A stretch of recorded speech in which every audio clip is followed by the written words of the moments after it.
2:25 a.m.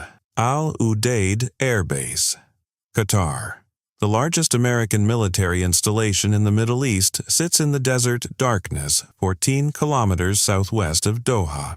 Inside its perimeter, more than 10,000 American and coalition personnel sleep, work, and maintain the machinery of air power that projects American force across the entire Central Command theater. Dozens of aircraft sit on the flight line: B-52 strategic bombers, F-15E Strike Eagles, F-35A stealth fighters, KC-135 tankers, E-3 Sentry airborne warning and control aircraft. The combined combat power sitting on that tarmac on this particular night represents more destructive capability than most nations possess in their entire armed forces. It is, by any measure, the most valuable single military target in the region. And at 2:25 a.m., 120 Iranian ballistic missiles leave their launchers simultaneously. The launch happens across 7 separate sites stretching along a 400-kilometer arc of Iranian territory: Dehaloran, Khorramabad, Isfahan, Shiraz, Tabriz, Ahvaz, Bandar Abbas. The missiles rise in coordinated waves, their exhaust plumes visible from space, their radar signatures erupting on every sensor system in the region within seconds of the first launch. The attack is not spontaneous. It has been planned for months, rehearsed in simulation, coordinated to a precision that Iranian military planners have never before achieved in a real-world operation. 120 missiles, 7 launch sites, 1 target, 39 minutes of flight time remaining. Inside the Combined Air Operations Center at Al Udeid, and the room transforms from routine night watch to controlled emergency in under 4 seconds. Master Sergeant Devin Clark is the first to call it. Missile launch, multiple sites, Iran, inbound tracks, count is... He stops, stares at his screen, counts again. Count is 120, repeat. 120 inbound tracks, time to impact 39 minutes. The CAOC Director, Brigadier General Susan Park, is at the main display before Clark finishes his sentence. She looks at the tracks. She looks at the trajectory projections. Every single one of them converges on Al Udeid, 120 missiles heading for one location. This is not a proportional response to a diplomatic incident. This is an attempt to destroy an entire airbase in a single strike. The scale of it, the sheer ambition of it, takes her breath away for exactly 1 second. Then she starts working. Activate base defense, get Patriot batteries to full readiness, notify THAAD, wake the base commander, get every aircraft that can move off the flight line now, scramble alert fighters, get me a direct line to NORAD and 5th Fleet simultaneously, and somebody get Central Command on the line right now. The base alarm system activates across every speaker on the installation. The sound cuts through barracks, dining facilities, maintenance hangars, and operations buildings simultaneously. 10,000 people come awake at the same moment. Those with assigned emergency stations move to them immediately. Those without run for the nearest hardened shelter. The base has been rehearsing this scenario for years. The rehearsals were never quite like this, but the muscle memory holds. On the flight line, crew chiefs and pilots sprint toward their aircraft in the darkness. The first priority is getting aircraft airborne and away from the base. A parked aircraft is a target. An airborne aircraft is a weapon. Every F-15E and F-35 that can be started and launched in the next 15 minutes is one less aircraft that Iran's missiles can destroy on the ground. The crews move with a speed that has no parallel in peacetime operations. Engines light. Taxi clearances are dispensed with. Aircraft move to the runway in sequences that would be considered dangerously compressed under normal circumstances. Tonight, there are no normal circumstances. In Tehran, the Supreme Leader receives confirmation of the launch from the IRGC commander at 2:27 a.m. local time. He nods once and returns to his prayers. So the calculation has been made at the highest levels of the Iranian government over the preceding weeks. The American forward presence in Qatar is the logistical and command backbone of every military operation the United States conducts in the region. Destroy it, and American power projection in the Middle East is crippled for months, possibly years. The political cost will be enormous, but the strategic gain, if the strike succeeds, is calculated to outweigh it. What Tehran does not know, cannot know from its position, is that the strike will not succeed. Not because the missiles are not capable, they are. Not because the numbers are insufficient, they might have been against a lesser defense, but because at 2:25 a.m. on this particular morning, Al Udeid Air Base is defended by 3 Patriot PAC-3 batteries, 1 THAAD battery, positioned 12 kilometers to the northwest, 2 Israeli-supplied Arrow-3 interceptor systems operating under a bilateral agreement that has never been publicly acknowledged, and an airborne E-3 sentry that has been tracking Iranian missile readiness indicators for the past 18 hours and has had its radar in active search mode since 1 a.m. The defense was ready before the missiles launched. This, too, was not an accident. At 2:29 a.m., 4 minutes after the Iranian launch, the THAAD battery northwest of Al Udeid goes to full engagement mode.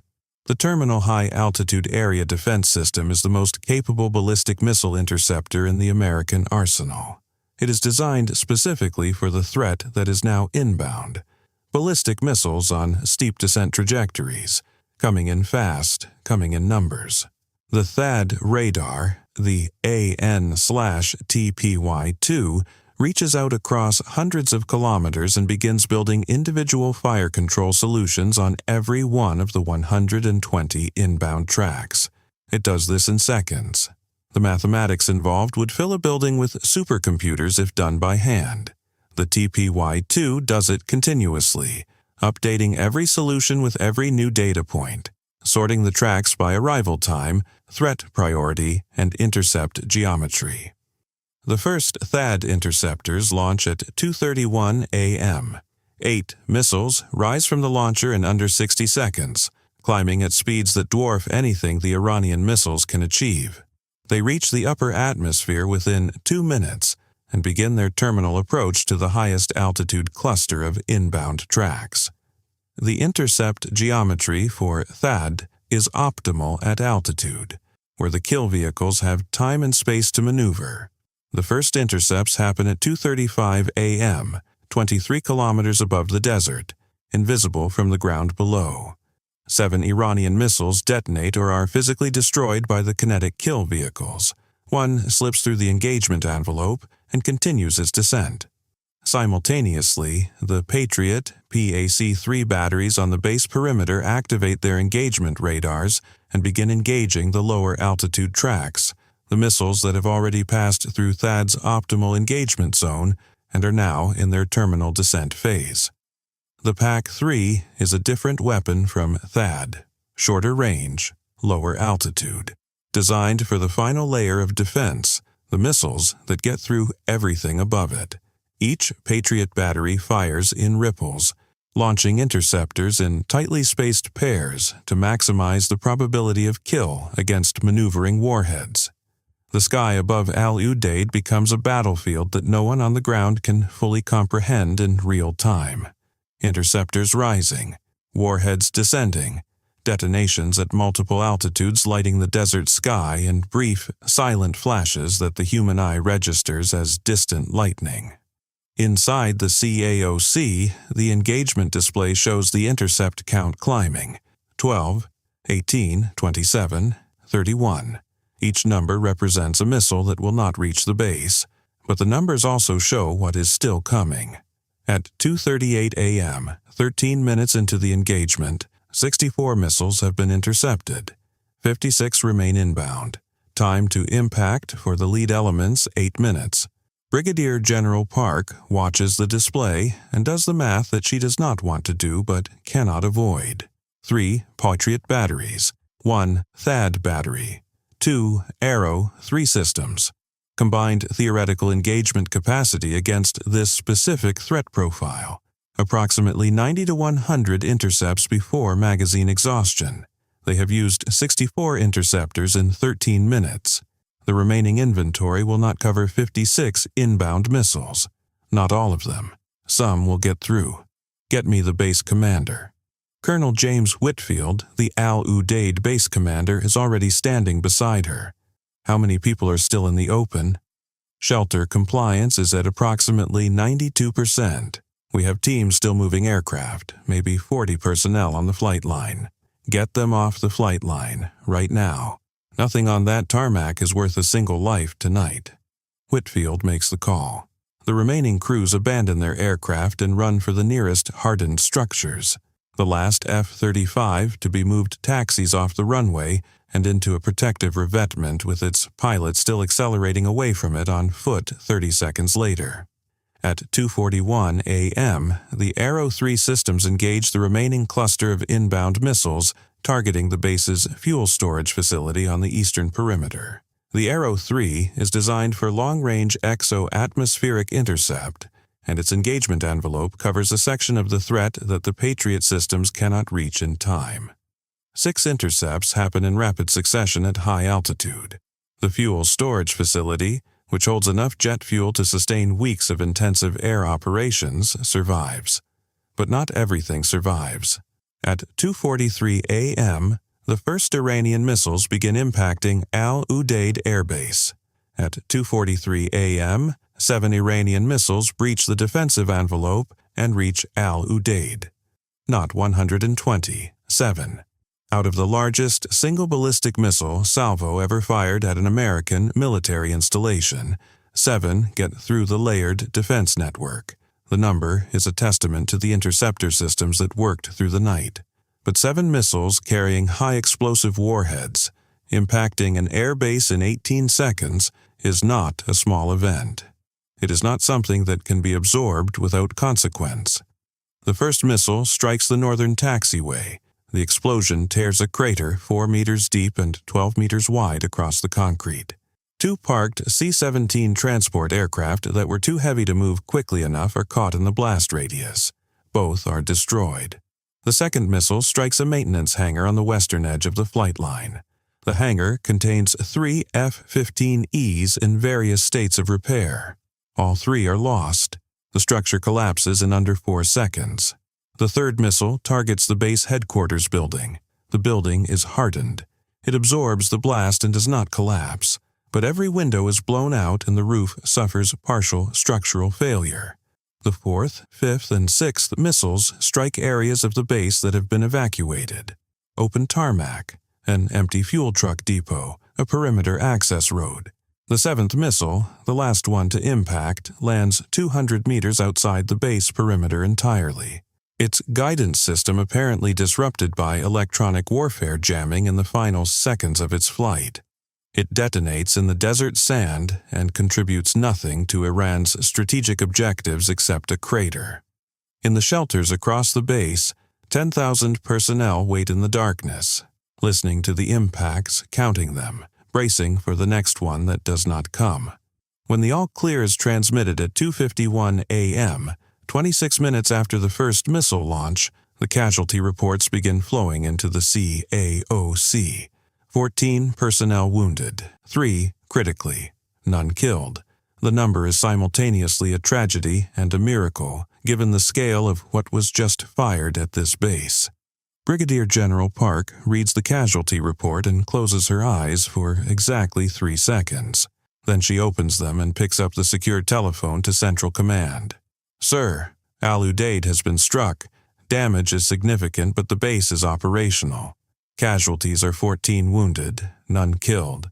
I have aircraft airborne and I have targeting packages ready, awaiting your authorization to execute.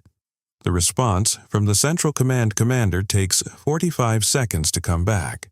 45 seconds in which every person in the CAOC stands completely still. Authorization granted. Execute Operation Forged Response. All packages. Full strike. At 2:54 a.m., 29 minutes after Iran launched its missiles, America begins its answer. The first strikes come from the air.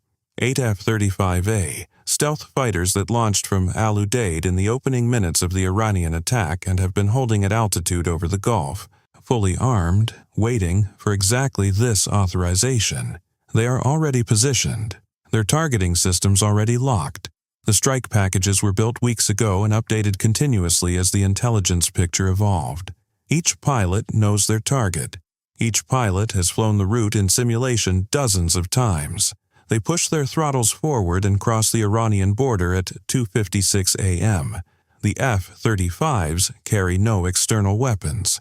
Everything is internal, invisible to radar. They cross into Iranian airspace without triggering a single air defense radar. Their electronic warfare suites suppress the few systems that do attempt to track them.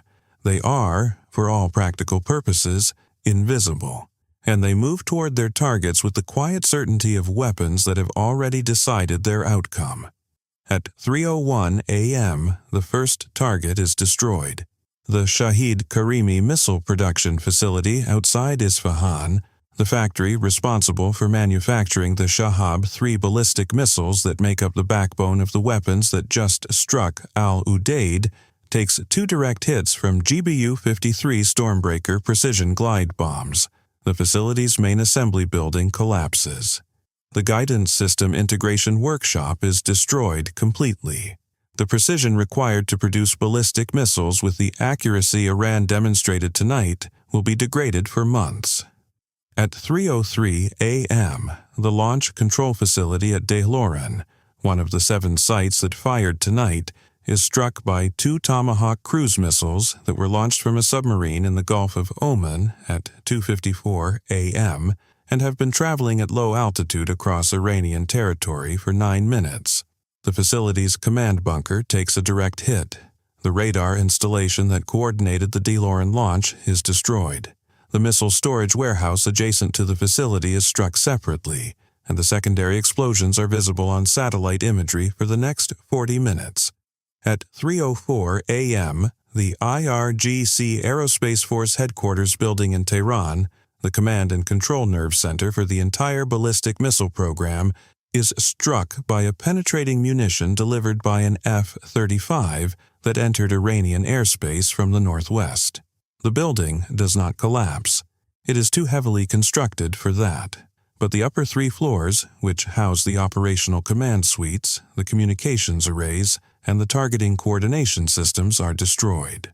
The blast also takes out the backup communications relay on the roof, severing the connection between IRGC Aerospace Force Command and its launch sites for the next several hours. By 3:09 a.m., 7 of the 14 designated targets have been struck. The F-35s are now egressing Iranian airspace at high speed, their weapons expended, their mission complete. The Tomahawks continue flying toward their remaining targets. The submarine that launched them has already reloaded from its vertical launch cells and is awaiting orders. At 3:12 a.m., the missile storage complex at Shiraz, one of the largest in Iran, is struck by 4 Tomahawks in sequence. The first 2 destroy the outer security installations and the entrance structures. The third and fourth penetrate deeper into the complex and detonate inside the main storage tunnels. The secondary explosions from the stored missile propellant are catastrophic. The complex, which took 12 years to build and represents a significant fraction of Iran's operational ballistic missile stockpile, burns for 6 hours. At 3:14 a.m., the Isfahan radar installation that provided targeting data for tonight's strike is destroyed by a direct hit from a GBU-28 bunker-busting bomb delivered by an F-15E operating from a classified forward base in Saudi Arabia. The installation had been hardened against conventional strikes. The GBU-28, a 4,000-pound penetrating munition designed specifically to destroy buried and reinforced structures, goes through the hardening as though it does not exist. By 3:17 a.m., 11 of the 14 targets have been confirmed struck. 3 remain. All 3 are being engaged as the clock moves forward. The strikes are coordinated across multiple platforms, multiple launch points, and multiple weapon types. No single point of failure exists in the attack architecture. If one platform is lost or one weapon fails, The redundancy built into the strike package ensures the target is still covered. At 3:19 a.m., the final 3 targets are struck within 90 seconds of each other: a command relay station near Avaz, a missile fuel production facility near Khoramabad, and the primary launch site at Bandar Abbas, the site that intelligence assessed as the coordinator for the entire 120 missile salvo, struck last and struck hardest. 4 Tomahawks and 2 F-35 delivered penetrating munitions hitting simultaneously in a coordinated terminal strike that leaves nothing standing above ground level. At 3:24 a.m., Brigadier General Park receives the final battle damage assessment.